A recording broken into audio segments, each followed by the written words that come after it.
Il y a une vérité inconfortable que peu de gens veulent accepter. Lorsque tu te retires vraiment, quand il n'y a plus de mots, ni d'explications, ni même de ressentiment, l'autre le ressent comme une fracture irréversible. Il ne s'agit pas de distance physique ni de bloquer des messages, mais d'une fermeture interne, presque chirurgicale, où l'autre personne n'a plus accès à ce qui a un jour exercé son pouvoir sur toi. Ce moment où tu ne valides plus, ne justifies plus, ne te bats plus ni ne réclames, est le point où tu cesses de porter un poids qui n'était pas le tien. Le stoïcisme le souligne clairement. Ce qui dépend de toi, c'est ta réaction, pas le comportement des autres. Et quand tu choisis le silence, non pas comme une punition mais comme une protection, la dynamique s'effondre car il n'y a plus de combustible pour le jeu émotionnel.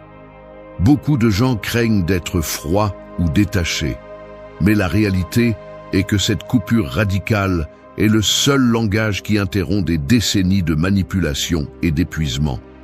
L'absence définitive n'est pas une vengeance, c'est un acte de soin de soi.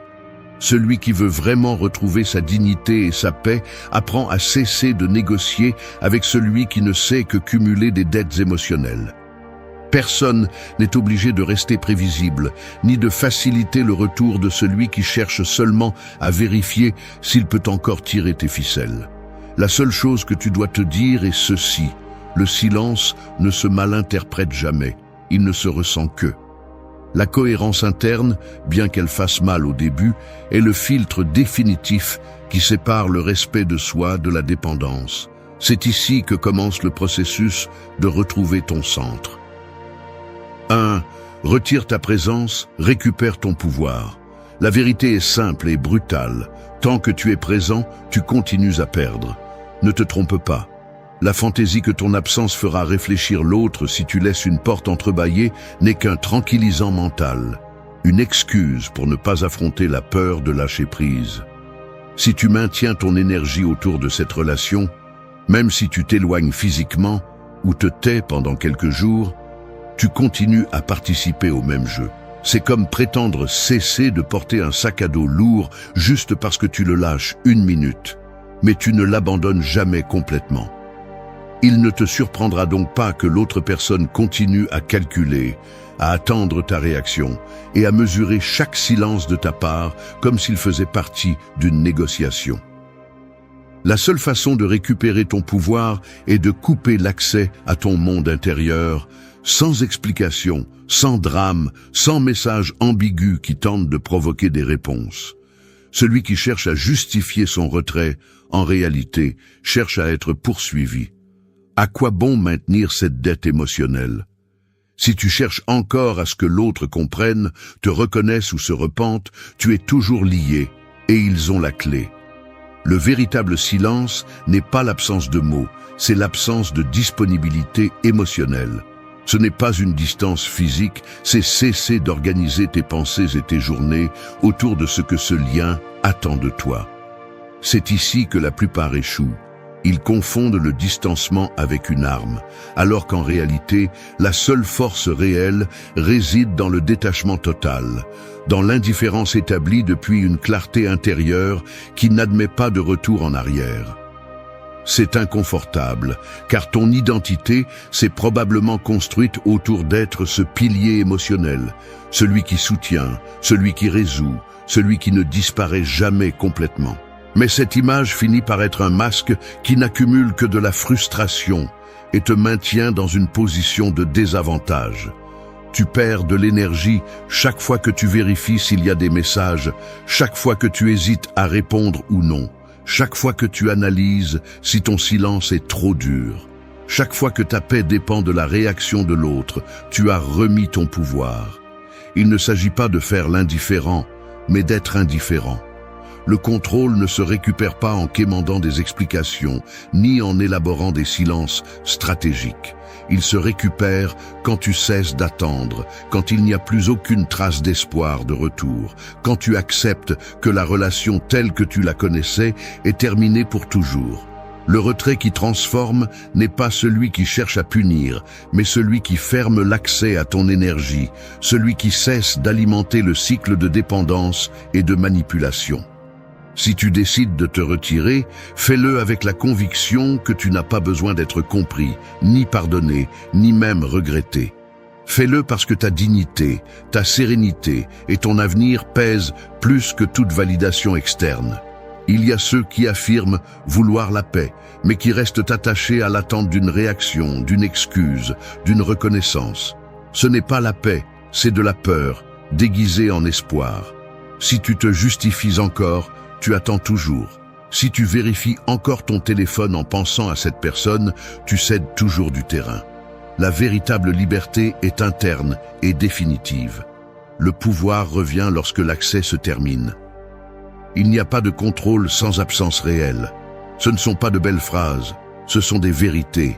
Lorsque tu retires ta présence et élimines la prévisibilité, le jeu se termine, car l'autre personne n'a plus de moyen d'entrer dans ton monde. Il n'y a pas de retour en arrière, ni de rechute possible lorsque la clarté intérieure a fait le travail. Le silence soutenu et l'absence ferme ne sont pas des punitions, ce sont une déclaration d'autonomie. La paix arrive lorsque tu cesses de négocier avec toi-même et fais ce que tu sais que tu dois faire. Ici, il n'y a pas de magie, juste la décision de ne plus payer avec ton énergie pour une relation qui n'a jamais été équitable. Vas-tu continuer à donner ta dignité pour que l'autre ne soit pas gêné? Soit tu choisis de te retirer vraiment et de récupérer ta vie, soit tu continues à faire partie d'un système qui ne fonctionne que parce que tu l'alimentes. 2.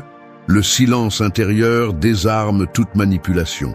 Tu te réveilles et presque sans y penser, tu vérifies ton téléphone. Non pas parce que tu attends quelque chose de particulier, mais à cause de cette habitude automatique qui s'installe lorsque ta paix dépend d'une notification, d'un signe, de n'importe quoi qui réactive le cycle. Voici le premier piège. L'esprit entraîné à anticiper, interpréter et réagir à ce que l'autre fait ou ne fait pas.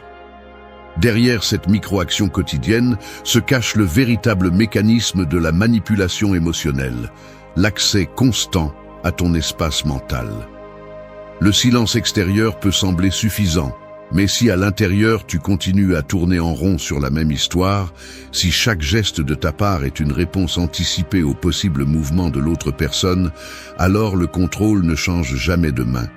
La manipulation a juste besoin d'une chose pour survivre, que tu restes disponible, même en secret.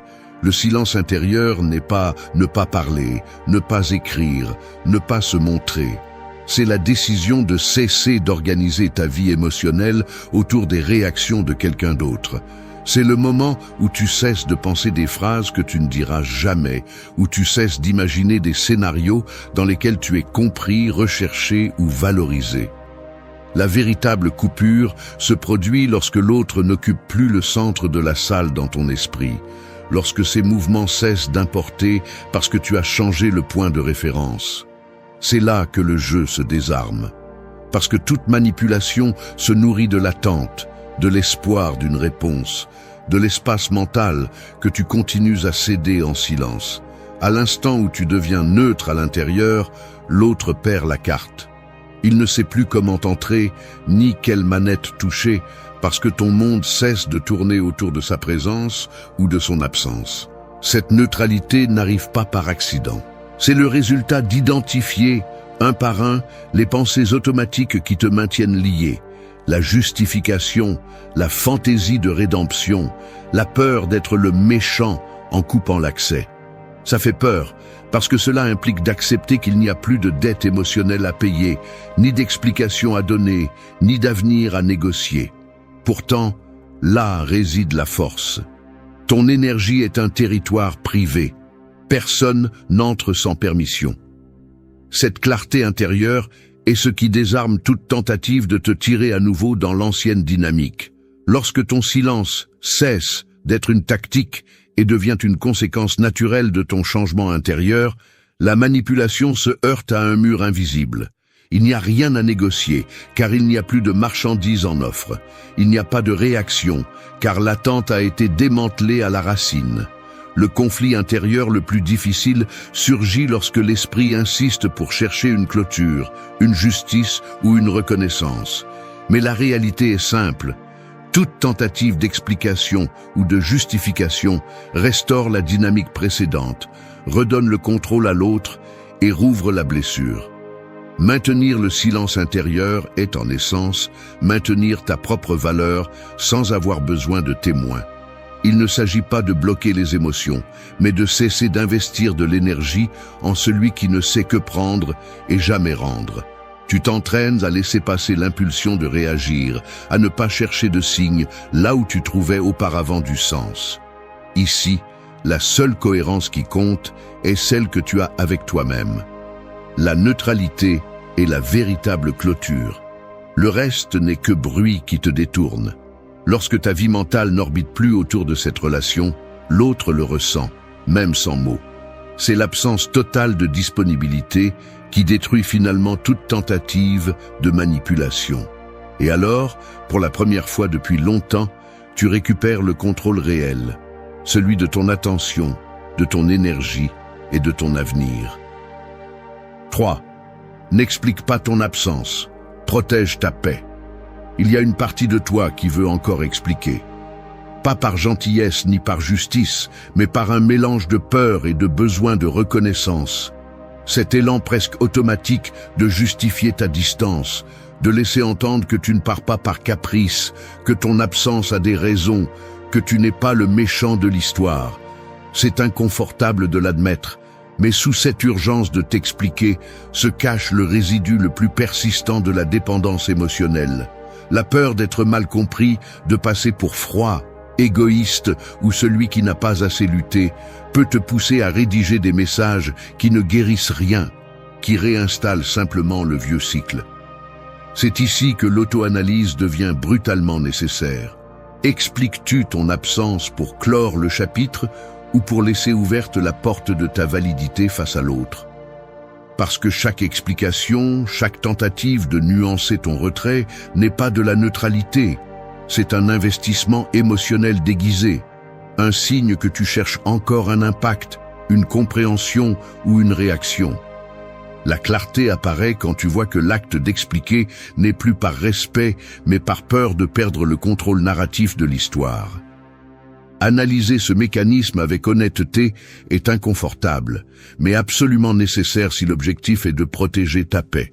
Le mécanisme est simple, l'autre, habitué à ta disponibilité et à ce que tu laisses toujours une trace, interprète toute explication comme une fissure par laquelle il peut revenir.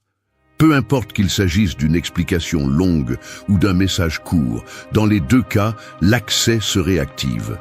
Le système de contrôle et de manipulation émotionnelle se nourrit de la prévisibilité, de savoir qu'à chaque mouvement de ta part, il y aura une raison, une justification ou au moins un signe de faiblesse à exploiter. Renoncer à expliquer ton absence n'est pas de la cruauté, c'est une stratégie. C'est comprendre que la paix intérieure n'a pas besoin de témoins ni de garanties. N'explique pas ton retrait. Protège ta paix, pas ton image. C'est la ligne de démarcation entre la fermeture authentique et l'auto-illusion. Lorsque tu décides de ne pas donner d'explication, tu fais face directement au désir le plus primitif d'être compris, de bien faire les choses, de ne pas porter la culpabilité. Mais tout cela fonctionne, en réalité, comme une extension du contrôle d'autrui sur ton monde intérieur. Si l'autre personne a besoin d'une explication pour accepter ton absence, c'est qu'elle joue encore avec l'idée qu'elle peut négocier les termes de ta décision. Et si tu lui en donnes une, même par politesse, au fond, tu continues à participer au même contrat invisible. Tu fournis des arguments et ils obtiennent accès à ton monde.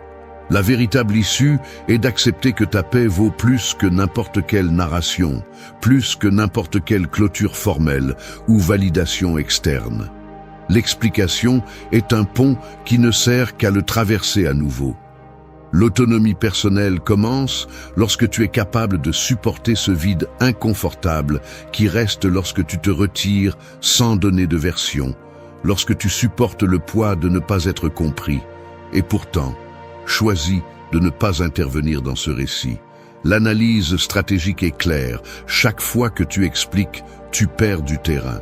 Chaque fois que tu justifies, tu restaurais la dynamique précédente. La protection de ta paix n'est pas une réaction, c'est une décision anticipée. Tu établis une limite et tu la maintiens, même si à l'intérieur, la tentation de clarifier, d'adoucir, d'être perçu comme juste brûle. La véritable cohérence interne se démontre dans le silence soutenu, dans l'absence d'explication, dans la capacité de tolérer le malentendu externe, parce que tu ne te définis plus en fonction de ce regard. Si l'autre se sent mal à l'aise ou t'accuse de froideur, qu'il le fasse. Ta responsabilité n'est pas de réparer la perception d'autrui, mais de garder l'espace où tu construis ta propre tranquillité. Lorsque l'accès se ferme vraiment, la dynamique se termine. Il n'y a pas de négociation possible, pas de retour en arrière, car il n'y a plus d'énergie investie dans le cycle. C'est ça, protéger ta paix, même si personne d'autre ne le comprend. L'absence ne s'explique pas et ne se négocie pas. Elle se maintient depuis la conviction, pas depuis la culpabilité.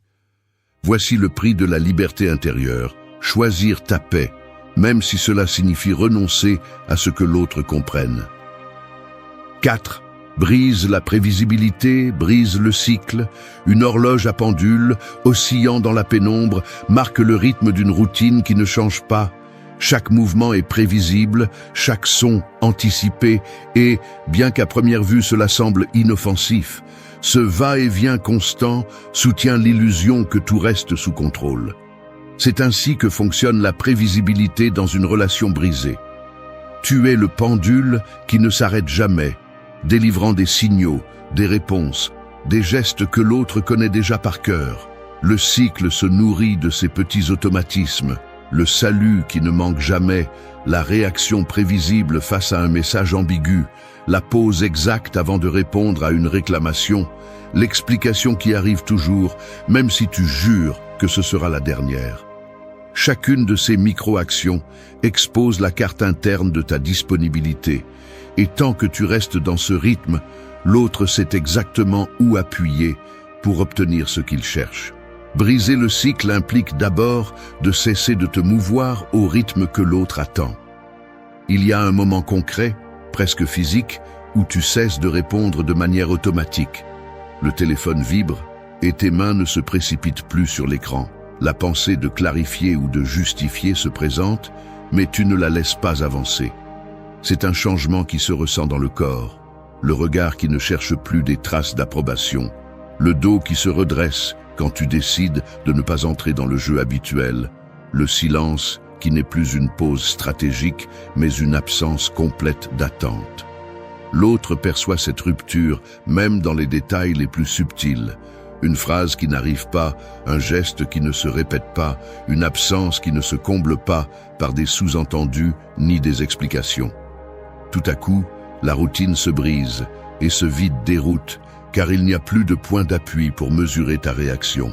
La prévisibilité est la nourriture de toute dynamique inégale. Quand tu deviens imprévisible, non pas pour jouer, mais parce que tu as cessé de tourner autour du scénario de l'autre, tout le système vacille. L'autre commence à chercher des signaux là où il y avait auparavant des certitudes, mais tu as cessé de les émettre. Il n'y a plus de schéma auquel s'accrocher, ni de promesses tacites de retour, ni de réponses qui arrivent parce que tu le faisais toujours. Tu peux sentir la tension dans l'air. L'autre tâtonne, essaie, lance des appâts à la recherche d'une réaction connue et trouve un mur de neutralité qu'il ne sait pas comment escalader. Le cycle se brise au moment où tu élimines la répétition. C'est la ligne exacte où tu reprends le contrôle. Il ne s'agit pas de t'entraîner à être mystérieux ni d'inventer une personnalité froide, mais d'abandonner le rôle qui t'a été assigné et que tu as toi-même renforcé avec chaque geste prévisible. La rupture se remarque dans les petites décisions quotidiennes. Tu choisis de ne pas répondre, de ne pas clarifier. Ton visage n'est plus un catalogue d'émotions attendant d'être déchiffré. L'autre, habitué à lire tes réactions comme si elles étaient des instructions, se retrouve face à une page blanche. L'incertitude commence à ronger ce contrôle qui était auparavant absolu. Il n'y a pas de pouvoir sans anticipation. Sans scénario, il n'y a pas de manipulation. C'est simple et brutal. Oui, il y aura des tentatives de te provoquer, de te ramener dans le cycle avec des questions, des accusations ou des gestes qui fonctionnaient auparavant. Le véritable défi est de maintenir l'absence de prévisibilité même lorsque l'inconfort se fait sentir. C'est un entraînement à l'autocontrôle, un muscle qui se renforce chaque fois que tu choisis de ne pas répéter le même schéma. La liberté se ressent d'abord comme un vertige, puis comme un calme. Quand tu cesses de tourner autour de ce que l'autre attend, la relation perd ce noyau invisible qui la soutenait. Le cycle se ferme pour toujours quand tu comprends que ta dignité n'a pas besoin d'être annoncée ni défendue, juste protégée dans le silence. 5. Arrêtez d'organiser votre vie autour des autres. Votre vie n'est pas une succursale des désirs des autres. C'est brutal, mais la plupart de vos journées continuent de tourner autour de ce que l'autre fait, dit ou ne fait pas. Et chaque minute que vous passez à calibrer votre humeur selon la température émotionnelle de quelqu'un d'autre, vous vous videz. Ne l'adouciez pas. Si vous organisez vos plans, vos horaires, vos émotions et même vos silences en fonction d'une autre personne, vous vous êtes effacé de la carte. Peu importe combien d'excuses vous vous inventez pour le justifier. Je fais juste preuve d'empathie. C'est par respect. Je veux éviter les conflits. Mensonge. C'est de la peur. C'est la peur de faire face à votre propre vide, de ne pas savoir quoi faire de votre temps, de découvrir que votre identité est si collée à la validation des autres que vous ne pouvez pas vous souvenir de la dernière fois où vous avez décidé quelque chose sans attendre une réaction. Arrêtez de vous mentir. Chaque fois que vous reportez vos décisions en attendant l'approbation de l'autre partie, vous vous déclarez incapable de gouverner votre propre vie. Et cela se paie cher, avec de l'anxiété, de la frustration, avec un sentiment de petitesse qui s'installe et ne vous lâche pas. La dépendance émotionnelle ne se soutient pas par de grands gestes, mais par des milliers de micro-décisions quotidiennes où vous cédez votre pouvoir et vous ne le remarquez même pas. C'est ce choix invisible d'attendre une réponse avant d'avancer, d'ajuster vos mots pour éviter le mécontentement, de planifier vos journées autour de la possibilité d'une rencontre ou d'une excuse. On vous a entraîné à croire que prendre soin du lien signifie sacrifier votre centre, mais ce que vous parvenez à faire, c'est alimenter l'asymétrie. L'autre personne s'habitue à ce que tout tourne autour d'elle, et quand vous essayez enfin de mettre une limite, elle le vit comme une trahison. Mais la véritable rupture réside dans le fait de cesser de prioriser ce qu'ils attendent et de commencer à demander, sans filtre, « Que veux-je ?» peu importe si cela plaît ou dérange l'autre. Ce muscle est atrophié. C'est pourquoi il est si difficile de l'exercer. C'est pourquoi vous cherchez des excuses, vous reportez, vous vous convainquez que ce n'est pas le bon moment. Arrêtez de vous mentir. La dignité n'attend pas son tour.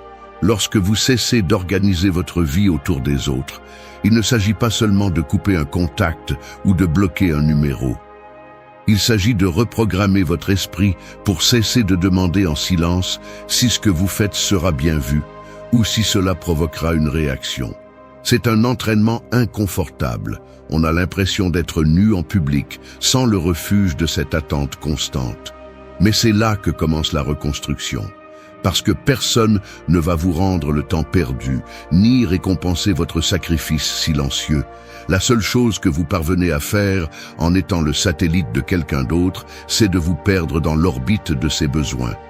Les gens forts ne négocient pas leur centre. Les gens forts ne demandent pas la permission d'exister. Le pas décisif est de choisir vos priorités, même si cela dérange, d'avancer, même si vous ne recevez pas d'approbation, et de soutenir le regard quand on essaie de vous blâmer, de ne plus tourner autour de leur monde. Parce que oui, ils vont vous accuser d'égoïsme, de froideur, d'ingratitude. C'est le prix à payer pour retrouver votre autonomie. Préférez la solitude plutôt que l'esclavage émotionnel. Votre vie est à vous. Personne n'a le droit de la programmer à votre place. Vous ne retrouverez pas votre paix tant que vous continuerez à mesurer chaque pas avec la règle de leurs attentes. Il est temps de cesser d'être le personnage secondaire de votre propre histoire. Si vous ne vous choisissez pas, personne ne le fera pour vous. Arrêtez de demander la permission d'être qui vous êtes. La seule validation dont vous avez besoin est celle que vous vous donnez lorsque, enfin, vous vous placez au centre de votre vie. 6. Maintenez la neutralité. Éliminez le jeu de pouvoir. La neutralité n'est pas une pause, c'est la frontière définitive entre le soin de soi et l'abandon de soi. Le jeu de pouvoir n'existe que si vous y participez, et chaque fois que vous choisissez d'entrer dans la danse des réactions, vous justifiez votre blessure et perpétuez votre propre épuisement. L'autre peut essayer n'importe quelle stratégie, provocation, silence, messages ambigus, mais tout s'effondre au moment où vous cessez de répondre par le désir d'influencer, de clarifier ou de vérifier que votre absence pèse. La vérité inconfortable est que, tant que vous ne lâchez pas le besoin d'avoir le dernier mot ou d'être reconnu, vous restez lié à une dynamique qui ne fait que vous consommer. Le contrôle n'a jamais été chez l'autre, il a toujours été le vôtre, mais vous le remettiez chaque fois que vous aviez besoin d'être validé. Celui qui maintient la neutralité maintient le véritable pouvoir. C'est la base. Cessez d'alimenter l'attente d'un dénouement, d'une reconnaissance, d'une justice émotionnelle qui n'arrive jamais. Au plus profond, maintenir la neutralité est une bataille silencieuse contre de vieilles habitudes mentales qui vous demandent de réagir, qui vous murmurent que rester indifférent est être cruel ou que abandonner le rôle de soignant est trahir vos propres valeurs. Cependant, ce récit ne vous garde prisonnier que de la nécessité de plaire, d'ajuster votre énergie et votre temps en fonction de comment l'autre se sente ou agisse. La peur d'être perçu comme froid, égoïste ou insensible est la dernière chaîne. Ce qui n'est pas souvent reconnu, c'est que cette prétendue empathie est en réalité un piège mental. Vous continuez à jouer parce que vous ne supportez pas le vide de ne pas importer, le poids du non-réponse, l'inconfort de couper l'accès sans donner d'explication. Mais cet inconfort n'est que le prix de votre liberté. La neutralité est le signe qu'il n'y a plus rien à négocier. Vous n'avez pas à être cruel, vous devez juste cesser d'être prévisible, d'être la ressource émotionnelle disponible, celle qui est toujours prête à soutenir ce que l'autre ne veut pas porter. Maintenir la neutralité, c'est entraîner votre esprit à ne pas s'emballer à chaque tentative de contact, à ne pas tomber dans le cycle de lire entre les lignes ou de chercher des intentions cachées. C'est une discipline interne. Détecter l'impulsion de répondre et la laisser passer, résister à la tentation d'expliquer ou d'adoucir votre absence, tolérer l'inconfort que l'autre ne comprenne pas. Il ne s'agit pas de bloquer les émotions, mais de cesser d'investir dans une dette émotionnelle qui ne fait que croître et n'est jamais réglée. C'est ici que beaucoup échouent, car ils confondent neutralité avec froideur, alors qu'en réalité, c'est une forme de respect radical envers soi-même. La neutralité brise le jeu car elle élimine la variable la plus importante, la réaction. Sans elle, le système s'effondre. L'autre peut insister, mais là où il trouvait auparavant un terrain fertile, il n'y a maintenant qu'une limite immuable. Lorsque vous maintenez la neutralité, vous cessez de projeter des scénarios futurs, d'attendre des réponses, d'organiser vos journées autour de ce qui pourrait se passer. Vous récupérez votre attention et votre énergie et dans cet espace apparaît une clarté brutale. Vous n'avez plus à prouver quoi que ce soit, à justifier quoi que ce soit, à attendre quoi que ce soit. La relation perd son centre parce que vous le redonnez à vous-même. Ce qui était auparavant une lutte constante pour le contrôle se transforme en une décision ferme de ne pas participer au jeu. Le pouvoir est dans l'absence de réaction. C'est la liberté que personne ne peut vous enlever. Et bien qu'au début cela soit difficile, avec le temps, la neutralité devient votre état naturel. Parce que ce qui vous définit désormais, ce n'est plus ce que vous faites ou ne faites pas pour l'autre, mais ce que vous choisissez de soutenir pour vous-même. 7. Ne cherche pas de clôture en dehors de toi. Tu sors du travail, tu montes dans les transports, tu ouvres le chat par habitude et tu relis la dernière conversation. Tu cherches un signe, un indice de clôture, la preuve que tout s'est terminé de manière claire ou du moins juste. Cet élan est aussi automatique que respiré. L'esprit veut une fin ordonnée, une certitude venant de l'extérieur qui lui permette d'archiver l'histoire et d'avancer. Sans t'en rendre compte, ce mécanisme te maintient attaché à l'attente que l'autre, avec un message, des excuses ou une explication, te libère du poids que tu portes encore. Mais cet espoir est le piège ultime. En pratique, chercher la clôture en dehors de soi, c'est céder le contrôle sur sa propre paix et sa narration interne. L'autre devient l'arbitre de ta tranquillité, et ton bien-être reste suspendu, accroché à une réponse qui peut ne jamais arriver, ou, si elle arrive, n'aura pas l'effet réparateur que tu imagines. Ce n'est pas une erreur naïve, c'est le résultat d'un entraînement émotionnel où tu as appris à croire que ton soulagement dépend de la validation et des mots des autres. Si tu analyses le cycle, tu verras le schéma. Tu t'accroches à l'idée du dialogue en attente, la conversation où tout s'éclaire, le retour de tout ce que tu as donné. Mais ce moment existe rarement. Ce qui se passe, c'est une succession de micro-essais, où chaque contact, chaque explication, chaque recherche de réponse ne fait que réactiver la blessure et maintenir vivante la dette émotionnelle. Le mécanisme est clair. Plus tu attends un signe de clôture de l'autre, plus tu prolonges ton propre épuisement et repousses le véritable point final. C'est comme repousser le paiement d'une dette en pensant que demain sera plus facile, alors qu'en réalité, seul l'intérêt augmente. La clôture externe est un mirage. Même si une explication arrive, elle n'apporte presque jamais un soulagement réel, car l'inconfort interne est soutenu par ta propre attente, non par l'information que tu reçois. La clôture que tu cherches à l'extérieur ne compense jamais la paix que tu as perdue à l'intérieur. C'est la première fracture de ce système. La prochaine étape dans la carte mentale est d'identifier le coût de continuer à chercher à l'extérieur ce que tu ne peux te donner qu'à l'intérieur. Chaque fois que tu laisses entre les mains de l'autre le dénouement, tu renonces à ton autonomie émotionnelle. Tu deviens dépendant de variables que tu ne contrôles pas. Temps, état d'esprit, niveau d'honnêteté ou même le simple désir de l'autre de clôturer le cycle. Le résultat est que tu restes piégé dans la procrastination, tournant en rond autour de ce qui n'arrive jamais. De plus, cette recherche de clôture externe se déguise souvent en maturité ou en besoin de justice. Mais en réalité, c'est une forme raffinée d'éviter le vide, de ne pas affronter la vérité. Que la clôture authentique est une décision unipersonnelle, une coupure que tu es le seul à pouvoir exécuter, même si l'autre ne le reconnaît jamais. La clé est d'accepter que la véritable clôture est un acte de renonciation. Tu renonces à l'illusion que l'autre te doit quelque chose de plus, à la fantaisie qu'une phrase magique peut restaurer ce qui est perdu, au confort de laisser l'autre porter la responsabilité de ta paix. Ce n'est pas de la résignation, c'est de la clarté. Lorsque tu choisis de ne plus attendre, tu reprends le contrôle sur ta narration et tes émotions. La véritable fin est interne. Elle n'a besoin ni de témoins, ni de permission.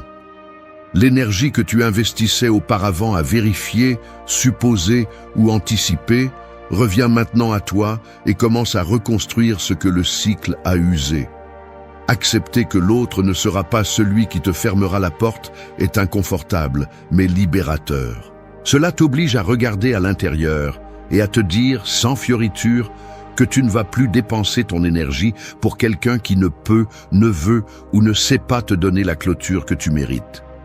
Là, juste à ce point, commence la véritable reconstruction. Tu ne cherches plus d'arguments, ni d'excuses, ni de justice. Tu décides simplement, avec une nouvelle conviction, que ta paix n'est pas en négociation. Tout le reste n'est que l'écho d'une attente qui n'a plus de pouvoir sur toi. 8. Cohérence interne avant réaction externe. Je l'admets, c'est plus difficile que ce que l'on veut reconnaître. Il y a des jours où le corps semble fonctionner en automatique, mais à l'intérieur, l'esprit est au bord du sabotage. Tu sens comment la peau se tend quand une notification apparaît, comment ta respiration change rien qu'en voyant un nom sur l'écran. De l'extérieur, tu peux sembler calme, mais à l'intérieur, tu es dans un pouls constant entre le besoin de répondre et le désir de te protéger. Le conflit est brutalement physique, une pulsation dans la gorge, un nœud dans l'estomac, les mains qui parcourent le téléphone, même si tu sais déjà que tu ne devrais pas. C'est ce que personne ne dit. L'incohérence interne se manifeste dans des détails minuscules. Dans le corps, dans cet élan de répondre, quand tu sais que la seule chose que tu devrais faire est de garder le silence. Le soin de soi ne se sent pas comme un soulagement immédiat. Cela ressemble plus à une gêne aiguë, une abstinence émotionnelle qui exige une réelle force. Tu observes tes gestes et tu te découvres en train de tomber dans de vieux automatismes. Écrire un message et le supprimer, passer en revue mentalement des phrases que tu n'enverras jamais, inventer des excuses pour entrer dans le chat au cas où. Tout cela est réaction, pas cohérence. C'est agir par peur, par l'élan de ne pas perdre le contrôle externe, même si cela signifie te trahir à l'intérieur. La cohérence interne est autre chose, c'est cette décision muette qui se traduit par des gestes concrets, en laissant le téléphone face cachée, en sortant marcher quand l'anxiété serre, en regardant le plafond au milieu de la nuit, et en résistant à la tentation de chercher des signes. C'est la discipline de te maintenir lorsque l'esprit crie qu'une action rapide calmerait le vide, mais tu sais que ce soulagement est un piège qui te ramène au point de départ. La cohérence est inconfortable, la réaction est addictive. C'est la ligne qui sépare celui qui se libère de celui qui répète. Dans le quotidien, la bataille se livre dans des détails que personne ne voit. Le silence n'est pas seulement se taire, c'est maintenir un geste neutre quand quelqu'un essaie de te provoquer. C'est ne pas altérer ta routine, même si l'autre cherche à te déstabiliser par des absences ou des messages ambigus. C'est s'asseoir devant une tasse de café et, même si l'esprit insiste à tourner autour du vide laissé par l'autre personne, t'obliger à maintenir le regard sur ton propre présent. La cohérence interne est une résistance pratique. Tu t'entraînes à ne pas chercher d'arguments, à ne pas te justifier, à tolérer le malaise qui reste lorsque tu décides de ne pas donner d'explication. C'est le muscle invisible qui se renforce chaque fois que tu choisis de ne pas céder à l'urgence de la réaction. Là où il y a cohérence, il n'y a pas d'accès extérieur. Cette phrase, bien que gênante, est la boussole au milieu de l'abstinence émotionnelle. La réaction cherche à contrôler l'extérieur, la cohérence protège l'intérieur. L'autre peut insister, tâter, apparaître avec des réclamations ou des promesses. La véritable rupture se produit lorsque tes actions ne se modifient pas, lorsque ta présence et ton énergie restent au centre, sans se détourner en fonction des attentes de l'autre. Ici, on voit qui a vraiment coupé le cycle. Il n'y a plus de gestes cherchant à être interprétés, ni de silence stratégique attendant d'être brisé. Il ne reste que la décision ferme de ne pas organiser ta paix autour de ce que l'autre fait ou ne fait pas. C'est une scène silencieuse, presque invisible de l'extérieur, mais puissante. Tes mains immobiles, le dos droit, le regard qui ne cherche plus le reflet chez l'autre, mais dans ton propre axe. Au final, la cohérence interne est la seule garantie que le retrait est réel et définitif. Peu importe la pression que tu reçois pour réagir, si tes actions et ton état mental restent alignés, l'accès se ferme et la dynamique se termine. La paix n'est pas l'absence de conflits externes, mais la décision de ne pas bouger au rythme de ce que l'autre attend. C'est cela la maturité émotionnelle, même si cela fait mal, même si c'est difficile. Parce que la véritable liberté se construit dans le silence inconfortable de la cohérence, pas dans le soulagement momentané de la réaction. Ce n'est pas le monde qui te met à l'épreuve. C'est toi qui décides chaque jour combien de pouvoir tu donnes aux circonstances. Pendant que d'autres se noient dans des excuses ou cherchent des coupables, tu as une option brutale et simple. Entraîner ton esprit à ne pas céder au désordre, à la pression ou aux commentaires des autres. La philosophie stoïque n'est pas un vieux conte, ni une recette pour feindre la tranquillité, mais une discipline brute. Elle exige d'observer tes réactions, d'affronter la fatigue, de détecter tes propres pièges et malgré tout, de choisir d'agir avec clarté. Personne ne va te donner la force que tu cherches. Tu dois la construire à travers des décisions inconfortables, des limites claires et une honnêteté féroce envers toi-même. L'autocontrôle ne naît pas de la négation, mais de voir tes pensées telles qu'elles sont et de décider lesquelles méritent ton énergie. Chaque matin, dans la première minute de conscience, tu choisis déjà si tu vas être victime de ton dialogue interne ou leader de ton caractère. Si tu te laisses entraîner par le stress et les exigences externes, tu paies le prix avec ta paix et ton temps. Mais si tu entraînes le bon filtre mental, même le chaos devient gérable. Tu n'es pas ce qui t'arrive, tu es ce que tu fais avec cela. La véritable liberté n'arrive pas quand tout est calme, mais quand tu maîtrises ta réponse au milieu du défi.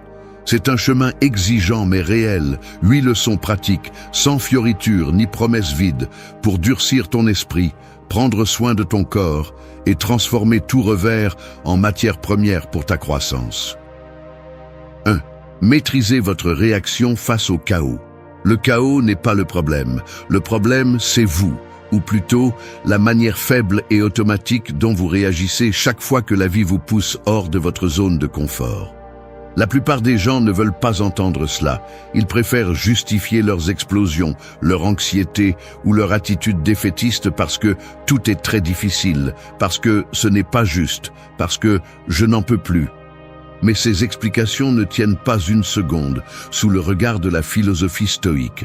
Vous ne contrôlez pas le trafic, les nouvelles, ni les erreurs des autres. Mais il vous revient de maîtriser la seule variable qui compte vraiment. Votre réaction. Chaque fois que vous vous laissez emporter par le chaos extérieur, vous cédez simplement votre pouvoir, comme si vous remettiez les clés de votre esprit à n'importe quel imprévu ou provocation. C'est la vérité que beaucoup de gens ne veulent pas accepter. Personne ne viendra entraîner votre autocontrôle à votre place, ni à ranger le désordre dans votre tête. Si vous continuez à attendre que l'environnement se calme pour aller bien, vous vous condamnez à vivre comme un otage de tout ce que vous ne pouvez pas contrôler. Il faut le dire clairement, la réaction viscérale, celle qui explose ou se rend au premier coup, n'est ni naturelle ni inévitable. C'est de la paresse mentale, c'est un manque de discipline émotionnelle. Le stoïcisme n'est pas un luxe intellectuel, c'est une urgence pratique. Ceux qui vivent à la merci de leurs impulsions sont ceux qui paient le prix le plus élevé.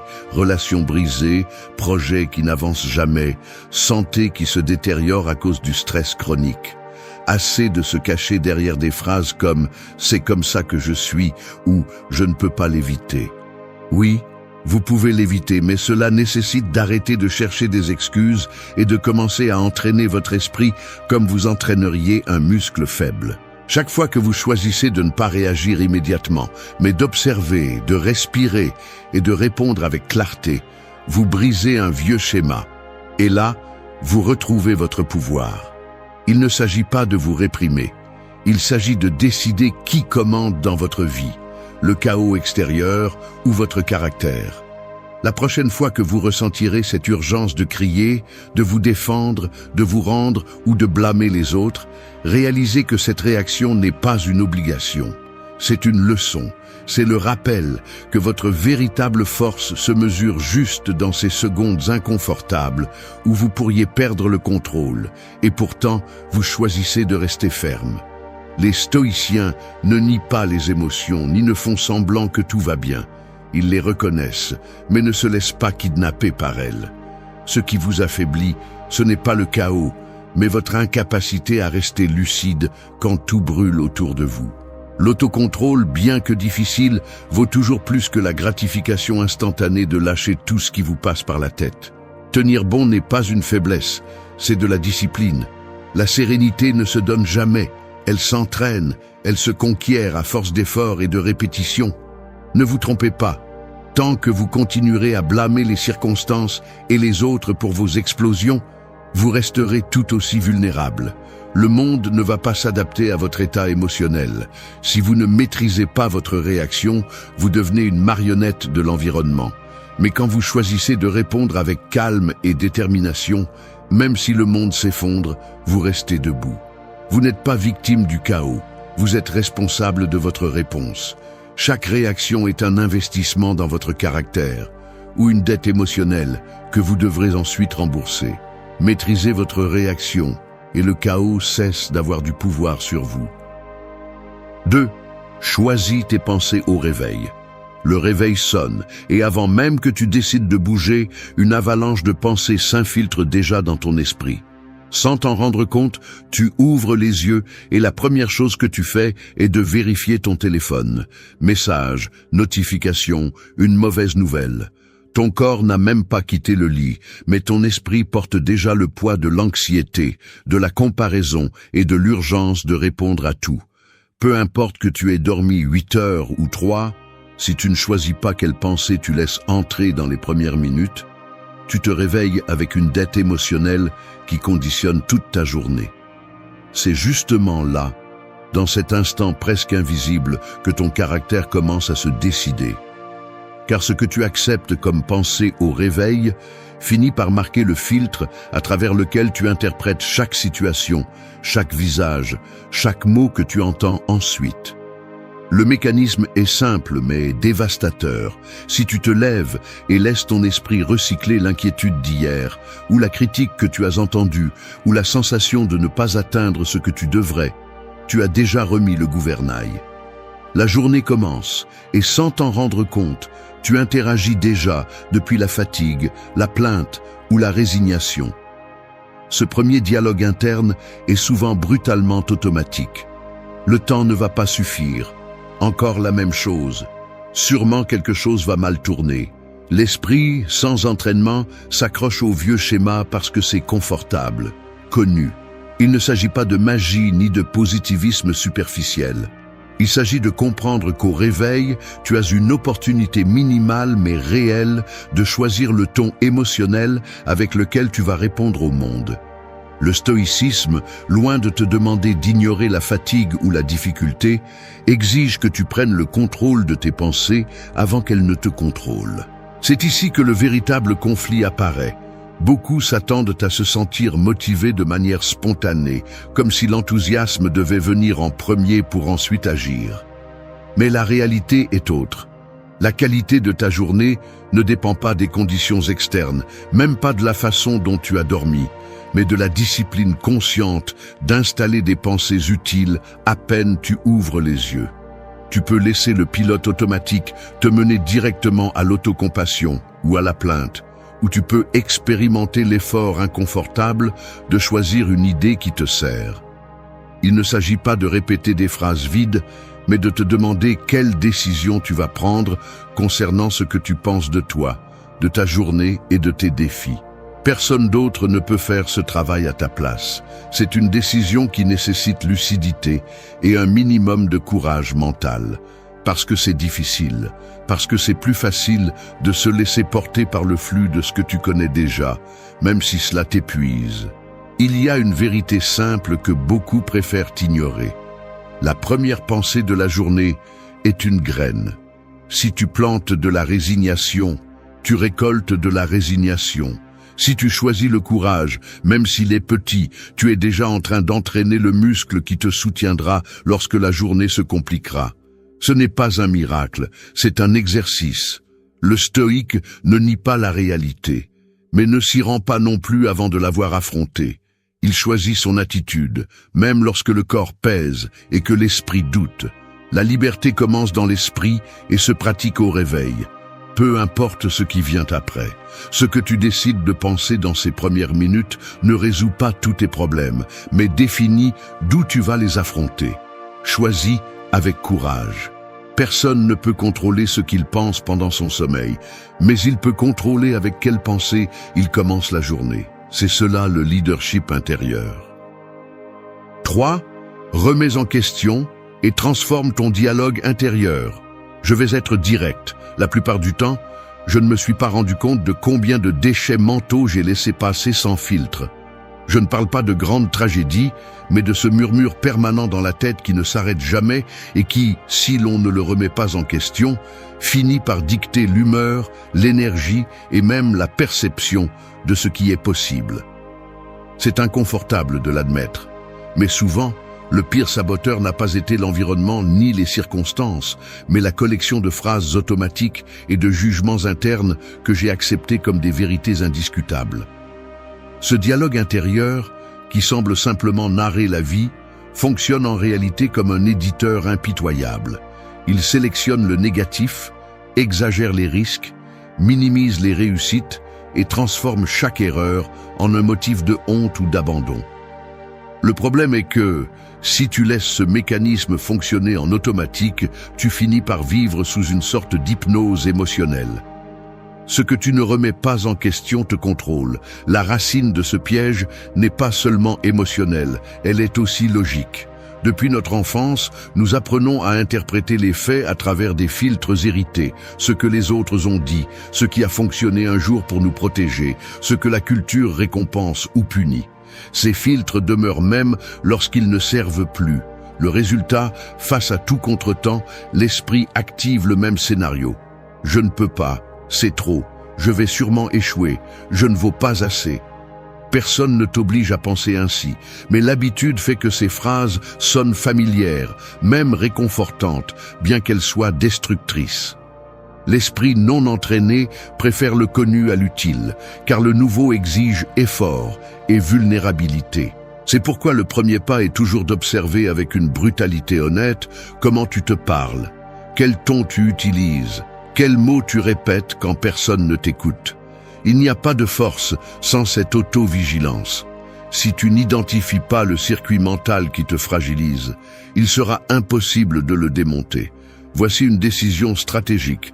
Remettre activement en question chaque pensée qui se présente comme vérité. Je ne parle pas de répéter des phrases motivationnelles vides, mais d'appliquer le rigorisme d'un philosophe et la discipline d'un athlète. Te demander, cette pensée m'aide-t-elle ou m'enfonce-t-elle? Décrit-elle la réalité ou ne fait-elle que perpétuer une vieille version de moi-même? Le stoïcisme ne cherche pas à ce que tu ignores la douleur ni à te convaincre que tout va bien. Il exige que tu distingues entre les faits et les jugements, entre ce qui se passe et ce que tu interprètes. Lorsque tu parviens à séparer ces deux couches, tu retrouves la possibilité de choisir.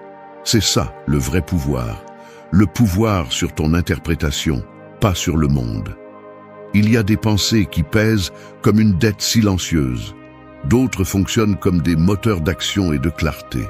La question n'est pas de savoir si tu peux les changer, mais si tu es prêt à investir l'effort quotidien pour le faire. Transformer le dialogue intérieur est un entraînement, pas un acte de volonté momentanée. Chaque fois que tu arrêtes le pilote automatique et choisis de te répondre avec objectivité, sans pitié mais sans cruauté, tu affaiblis l'ancien circuit et renforces un nouveau. Personne ne va mettre des mots de courage dans ta tête à ta place. Rends-le inconfortable, fais-le tous les jours. Tu n'as pas besoin de croire au miracle pour avancer. Tu as besoin de discipline pour ne pas laisser ton esprit devenir une poubelle de croyances étrangères ou périmées. Change le filtre, change ta vie. La force mentale n'est pas seulement de supporter la douleur, c'est apprendre à te parler comme quelqu'un qui veut vraiment te voir grandir. Chaque pensée est un investissement dans ton destin ou un piège qui t'enferme au même endroit. Tu n'es pas ce que tu penses, tu es ce que tu décides de faire avec ce que tu penses. 4. Avancer avec des actions petites et constantes. Il y a une image que peu de gens associent à la véritable force. Un bloc de marbre, immense, froid, apparemment immuable. Mais si vous regardez attentivement, vous remarquerez la trace de centaines de petits coups, des marques presque invisibles qui peu à peu le dépouillent de ce qui est superflu. Un sculpteur ne vint pas le marbre en un seul instant d'inspiration, ni avec un unique coup de marteau. Il le transforme avec une séquence patiente d'actions minuscules, chacune si simple et répétitive qu'elle semblerait inutile si on la considère isolément. C'est ainsi que fonctionne le véritable changement. C'est ainsi que se forge le caractère, non pas par de grands gestes, mais par de petites décisions soutenues quand personne ne regarde, quand il n'y a plus d'entrain ni de récompense immédiate. Avancer avec des actions petites et constantes est la chose la plus anticlimatique qui soit, mais aussi la plus efficace. Le progrès véritable ne fait pas de bruit, ne s'annonce pas avec des applaudissements et ne semble pas glorieux sur le moment. Cela se produit lorsque vous choisissez de vous lever 5 minutes plus tôt, lorsque vous fermez la bouche au lieu de lancer une critique automatique, lorsque vous sortez vous promener même si la paresse pèse sur vous comme une pierre. La plupart des gens sous-estiment le pouvoir de ce qui est petit parce qu'ils attendent des changements spectaculaires, des sauts quantiques, des résultats qui justifient l'effort instantanément. Mais la réalité est brutale. Si vous n'êtes pas capable de soutenir une action simple aujourd'hui, vous ne résisterez pas non plus lorsque la vie exigera un effort plus grand. Le muscle de la discipline ne se renforce pas lors des jours parfaits. Il se construit dans la pratique presque ridicule de respecter des micro-habitudes lorsque personne ne vous observe. Un message texte auquel vous décidez de ne pas répondre avec colère. Un repas que vous choisissez de préparer vous-même au lieu de céder à la commodité. Une pensée négative que vous détectez est remplacée par une pensée utile, même si ce n'est que pour 1 minute. Ces gestes sont microscopiques, mais le caractère se façonne dans cette forge invisible. Personne ne devient stoïque parce qu'un jour il a décidé de le faire avec force, mais parce qu'il a appris à ne pas rompre la chaîne d'actions petites, même lorsque la motivation s'est épuisée. Il y a un piège mental qui sabote presque tout le monde. Le mépris pour ce qui semble insignifiant. L'ego exige des résultats grands, des changements dramatiques, des histoires à raconter. Mais l'autocontrôle, la sérénité et la force ne croissent pas au rythme de l'ego. Elles grandissent sous le poids silencieux de la constance. L'habitude d'avancer même d'1 centimètre chaque jour est le mécanisme le plus sous-estimé de la résilience. Si aujourd'hui, vous ne pouvez faire qu'une seule chose utile, faites-la. Si la seule chose que vous parvenez à faire est de ne pas aggraver la situation, c'est déjà un progrès. L'esprit entraîné à l'action petite ne se laisse pas écraser par la taille du défi. Il apprend à le fragmenter, à l'aborder par parties, à ne pas abandonner simplement parce que l'objectif semble lointain. Ce qui compte, ce n'est pas la dimension du pas, mais que le pas existe. Le stoïcisme n'est pas de tenir bon pour tenir bon. C'est comprendre que la véritable liberté ne réside pas dans les grands triomphes, mais dans le choix du prochain mouvement, même si l'entrain est minimal et l'environnement hostile. Il y a des jours où tout est difficile, où vous ne reconnaissez même pas un progrès clair, mais vous ajoutez un autre coup au marbre et, sans vous en rendre compte, vous changez de forme intérieurement. Avancez, même si c'est lent. Personne ne se souvient d'un jour précis où tout a changé, mais avec le temps, on reconnaît que la somme d'actions petites a fini par définir son destin. La constance est le véritable courage. La grandeur se construit dans l'invisible. Faites le minimum, mais faites-le toujours. C'est la différence entre rêver et transformer. 5. Ne te laisse pas définir par les opinions des autres. Rien ne pèse autant que de vivre à la merci de l'opinion d'autrui. Chaque fois que tu ajustes ton comportement, tes mots ou même tes rêves pour t'adapter au moule des autres, tu te arraches un morceau d'authenticité. Ne te trompe pas, c'est une forme d'esclavage volontaire. La plupart préfèrent se trahir elles-mêmes plutôt que de supporter une critique ou un regard de désapprobation. À quoi bon vouloir la liberté si tu l'utilises seulement pour chercher l'approbation? Le respect véritable ne se mendie ni ne se négocie. Il se construit lorsque tu cesses de demander la permission d'être qui tu es. La plus grande lâcheté est de se déguiser chaque jour pour ne déranger personne. La force commence là où le théâtre s'arrête. Il n'y a pas de croissance si chaque décision passe d'abord par le filtre du « qu'en dira-t-on ». Attendre une validation externe est la recette parfaite pour la frustration chronique. Le monde va donner son avis, va projeter ses propres insécurités sur toi, va te donner des conseils déguisés en inquiétude qui sont en réalité des limites déguisées en affection. Si tu te définis par cela, tu deviens un reflet flou des attentes des autres. Et le pire, c'est que personne ne te rendra le temps que tu as perdu à vivre la vie d'un autre. Le stoïcisme n'est pas une indifférence froide, c'est la lucidité pour comprendre que l'opinion des autres appartient à leur territoire, pas au tien. Chaque fois que tu te traînes pour être accepté, tu augmentes une dette invisible envers ta propre valeur. Si tu laisses n'importe qui avoir du pouvoir sur ton estime de soi, tu te condamnes à un déséquilibre permanent. Tu n'es pas la somme des applaudissements ni la victime des jugements. Tu es le résultat des choix que tu soutiens quand personne ne t'applaudit. Le piège est au fond. Beaucoup justifient leur insécurité en disant qu'ils ne veulent pas être arrogants, qu'il faut écouter les autres, que le monde est social et que nous ne pouvons pas nous isoler. Personne ne te demande d'ignorer les retours utiles ou de devenir un mur d'arrogance. Mais une chose est d'apprendre et une autre est de se soumettre. La peur de décevoir est une excuse élégante pour ne pas assumer le coût d'être authentique. La faiblesse n'est pas d'échouer, mais de ne pas oser vivre selon ton propre critère. Si chaque commentaire te déstabilise, si chaque critique te paralyse, alors tu n'as pas compris l'essentiel. Ta valeur ne dépend pas de leur approbation, mais de ta cohérence interne. La liberté intérieure ne s'achète pas. Elle se conquiert à force de supporter le poids du rejet sans céder sur ce que tu sais être juste.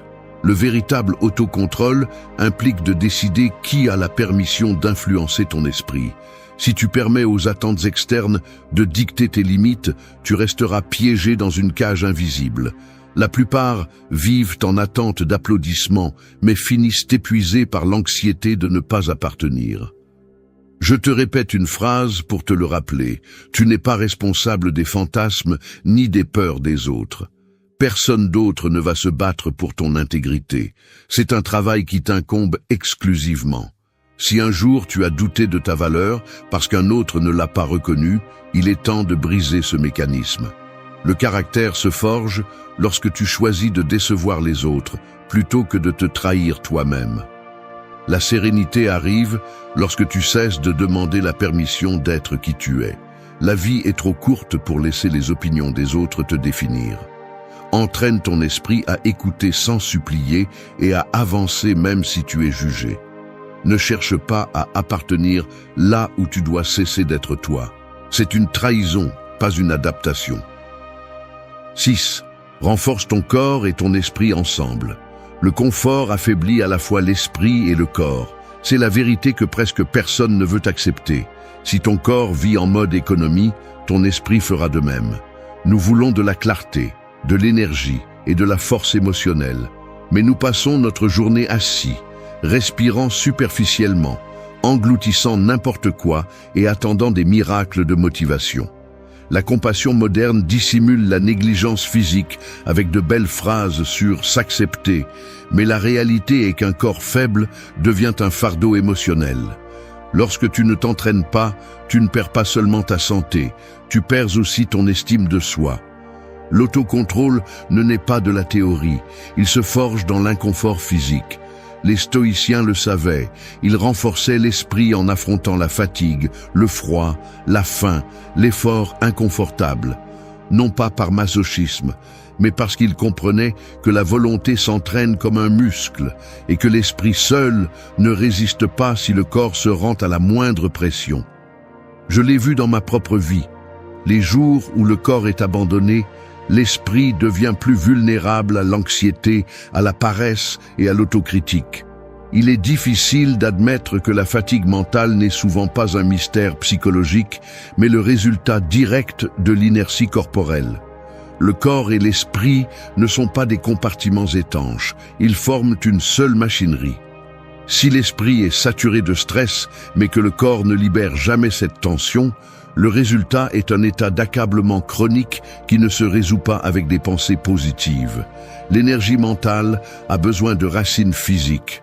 Un corps entraîné résiste mieux au stress, métabolise la frustration et supporte le poids de la discipline. Il ne s'agit pas de rechercher la perfection physique, mais d'éliminer la contradiction entre ce que tu penses et ce que tu fais avec ton corps. Tu ne peux pas demander à ton esprit clarté et courage si ton corps s'habitue chaque jour au minimum d'efforts. La discipline commence par le mouvement. Peu importe si tu fais du sport, si tu marches simplement ou si tu te fixes une routine minimale. L'essentiel est de sortir de la léthargie et de permettre au corps de se rappeler qu'il est fait pour supporter, pour pousser, pour résister. L'esprit se renforce lorsque tu franchis ce seuil où le corps veut t'abandonner et que tu décides de continuer un peu plus. C'est dans cet espace que la compassion trompeuse se brise et que la véritable volonté se révèle.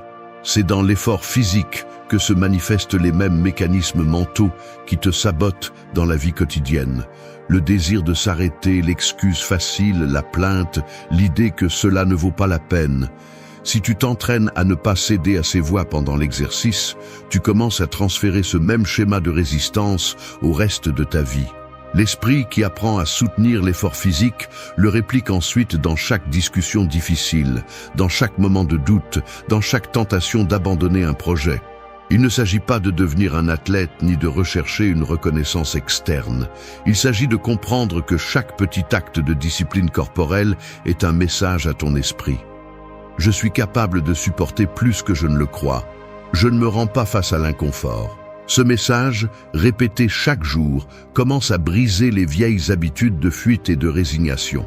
La connexion est directe. Si tu renforces ton corps, l'esprit se sent capable. Si tu abandonnes le corps, l'esprit devient fragile. Il n'existe pas de véritable force mentale dans un corps constamment négligé. Tu peux te tromper un temps, mais tôt ou tard, cette fracture se fera sentir. L'esprit et le corps s'entraînent ensemble ou s'affaiblissent ensemble. Prends soin de ta force physique comme un acte de respect intérieur. Ton corps est le premier territoire où tu démontres si tes idéaux valent quelque chose ou ne sont que des mots. Ne cherche pas la motivation, cherche la discipline. Le corps et l'esprit, alignés, sont la seule base solide pour résister à toute difficulté. Ici, il n'y a pas de raccourci. La volonté se construit à chaque répétition inconfortable, à chaque décision de bouger quand tu n'en as pas envie. Le caractère n'est pas seulement une idée, c'est une pratique quotidienne. Entraîne les deux ou prépare-toi à payer le prix de l'abandon. 7. Change ta perspective, réduis tes préoccupations. Tu es assis dans la salle d'attente d'un bureau public. L'air est lourd, l'horloge avance lentement et tu peux déjà sentir le picotement de l'impatience monter dans ton estomac. Tu regardes ton téléphone toutes les 2 minutes, tu vois d'autres se plaindre à voix basse et ton esprit commence à fabriquer des scénarios. Le temps perdu, l'injustice d'avoir à attendre, le soupçon que personne ne respecte ton temps. Là, dans ce scénario minimal et quotidien, apparaît la réaction automatique, frustration, anxiété, envie de lancer un reproche ou de fuir. Mais si tu t'arrêtes une seconde, si tu observes le mécanisme mental en marche, tu te rends compte de ce qui se passe réellement. Ce n'est pas l'attente qui te consume, mais l'interprétation que tu fais de la situation. C'est ici que le pouvoir de la perspective entre en jeu. Changer ce que tu penses de ce qui se passe n'est pas de la résignation, c'est une stratégie. Lorsque tu analyses froidement ce qui te préoccupe, tu découvres presque toujours que la racine du malaise n'est pas le fait en soi, mais le sens que tu lui donnes. L'esprit ne tolère pas l'incertitude, alors il remplit les vides avec des suppositions négatives, des pressions imaginaires et des exigences irréalistes. Le problème est que tu révises rarement ces récits internes, tu les acceptes comme des vérités, et le résultat est une accumulation de préoccupations qui n'existent que dans ta tête. Le stoïcisme enseigne à démonter ce piège, distinguer entre les faits et tes jugements, entre ce qui se passe et ce que tu inventes. Si quelqu'un met du temps à te servir, ce n'est pas une attaque personnelle, ce n'est pas une épreuve de ta valeur, ni un événement catastrophique, c'est juste un fait neutre. La différence entre souffrir et rester calme réside dans le filtre que tu utilises pour regarder. L'erreur la plus courante est d'imaginer que, si tout se passait comme tu le souhaites, alors tes préoccupations disparaîtraient. Mais la vie ne s'adapte jamais à tes attentes. La clé est d'ajuster ta perspective, pas le monde. Chaque fois que tu t'obsèdes sur ce que tu ne peux pas contrôler, tu remets ton pouvoir en jeu et tu augmentes le sentiment d'impuissance. C'est un mécanisme cumulatif. Plus tu dramatises ce qui se passe, plus tu fabriques de la vulnérabilité. C'est pourquoi la stratégie stoïque est simple mais exigeante. Simplifie l'interprétation, réduis la charge mentale, demande-toi de manière brutalement honnête si ce qui te préoccupe dépend de toi ou si ce n'est que du bruit inutile. Une préoccupation constante est une dette émotionnelle auto-imposée. Si tu ne la révises pas, tu finis par payer le prix en santé, énergie et relations. Il ne s'agit pas de nier le malaise, ni de faire semblant que rien n'a d'importance, mais de choisir une lecture utile. Tu peux voir l'attente comme une torture ou comme un entraînement à la patience. Tu peux interpréter une critique comme une attaque ou comme une opportunité de renforcer ton caractère. La souffrance inutile surgit lorsque tu restes coincé dans le pire angle possible, répétant mentalement la version la plus sombre du problème. Change l'angle. Change le poids. Une seule question peut faire la différence. Est-ce que cela aura de l'importance dans une semaine, dans un an, dans toute ta vie? La plupart des préoccupations se dissolvent lorsque tu les affrontes avec perspective et froideur. Il est facile de porter des poids imaginaires et de transformer chaque inconvénient en un drame personnel. Mais la force ne consiste pas à tout endurer, mais à apprendre à lâcher prise sur ce qui ne mérite pas ton énergie. Si tu entraînes ton esprit à interpréter les faits depuis un lieu d'objectivité et de but, tu réduis la charge émotionnelle et récupères un pouvoir réel sur ta vie. La paix n'est pas une coïncidence, c'est une décision quotidienne de réinterpréter. Choisis le poids que tu portes. Changer ta perspective est le premier pas pour réduire les préoccupations et libérer ton énergie pour ce qui compte vraiment. 8. Apprends à dire non sans culpabilité. Je vais être brutalement honnête. Il m'a fallu des années pour reconnaître l'épuisement invisible que provoque le fait de dire oui, alors qu'en réalité, tout mon corps, ma respiration et même le ton de ma voix veulent crier un non clair et direct. C'est un geste petit, presque imperceptible, qui se répète au bureau lorsque j'accepte des tâches supplémentaires qui ne me concernent pas, en famille lorsque j'assume des engagements épuisants, ou dans des conversations où je hoche la tête par courtoisie alors qu'à l'intérieur, je sens que je me trahis. Je sens ma mâchoire se tendre, mes épaules se raidir, mon regard perdre de sa force. Il y a un léger tremblement dans mes mains.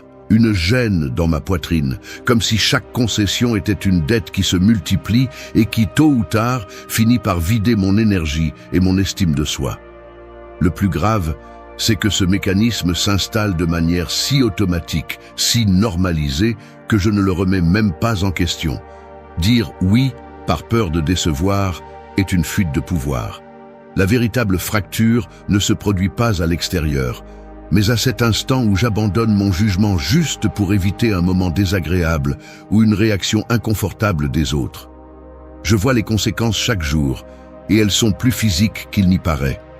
La fatigue accumulée n'est pas seulement une question d'agenda saturé, mais de la tension constante de porter les attentes des autres. Le corps se rétracte, le dos se courbe, la voix s'éteint un peu plus chaque fois que je cède par habitude et non par choix. Dans les yeux de ceux qui s'habituent à plaire, il y a un mélange de résignation et de colère contenue, une sorte d'éclat terne qui révèle que quelque chose se perd, quelque chose que personne d'autre ne va rendre.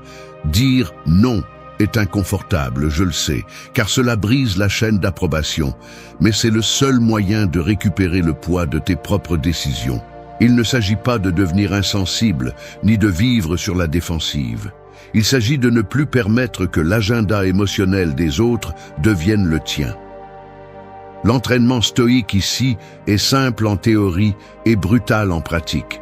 Résister à l'urgence de plaire, soutenir le silence inconfortable après avoir refusé et tolérer la pression sociale sans céder du terrain. Je le vois dans des détails minimes. La pause avant de répondre, le contact visuel qui n'est pas esquivé, la respiration profonde pendant que l'autre attend une justification que tu ne vas pas donner. Le geste de refuser, sans explications inutiles, est un message direct à l'esprit. Ma limite est légitime, mon temps et mon énergie ont de la valeur. Le respect de soi commence par un refus ferme, pas par une explication interminable. Dire non sans culpabilité, c'est entraîner le muscle de l'authenticité, et chaque fois que tu le fais, l'esprit enregistre qu'il est possible de te prioriser sans que le monde ne s'effondre. La culpabilité n'est qu'un résidu de vieilles habitudes, un mécanisme mental qui te pousse à maintenir l'image d'une personne bonne ou utile. Mais ce masque pèse plus que n'importe quelle critique. Apprendre à dire non est arrêter d'hypothéquer ton bien-être pour une minute de tranquillité superficielle. Ça fait mal au début, oui. L'inconfort est inévitable, la peur d'être rejeté se ressent dans l'estomac. Mais le prix à payer pour continuer à se taire est bien plus élevé. Se perdre soi-même. Le non est un acte de respect de soi. Cette phrase doit rester gravée. Tu n'es pas une pire personne pour poser des limites. Tu es plus cohérent, plus réel, plus fort. Le leadership intérieur ne consiste pas à contrôler les autres, mais à ne pas t'abandonner pour les plaire. La prochaine fois que tu ressentiras cette pression interne de céder par habitude, observe le geste, identifie le poids et permets-toi de soutenir le non, même si ta voix tremble. Dire non n'est pas fermer des portes, c'est ouvrir de l'espace pour ce qui compte vraiment. Entraîne ce muscle. Si tu ne mets pas de limite, tu deviens une ressource de plus pour les autres et une dette constante pour toi-même. Choisis ton non comme un acte de liberté. Personne ne respectera tes limites si tu les franchis toi-même à chaque instant.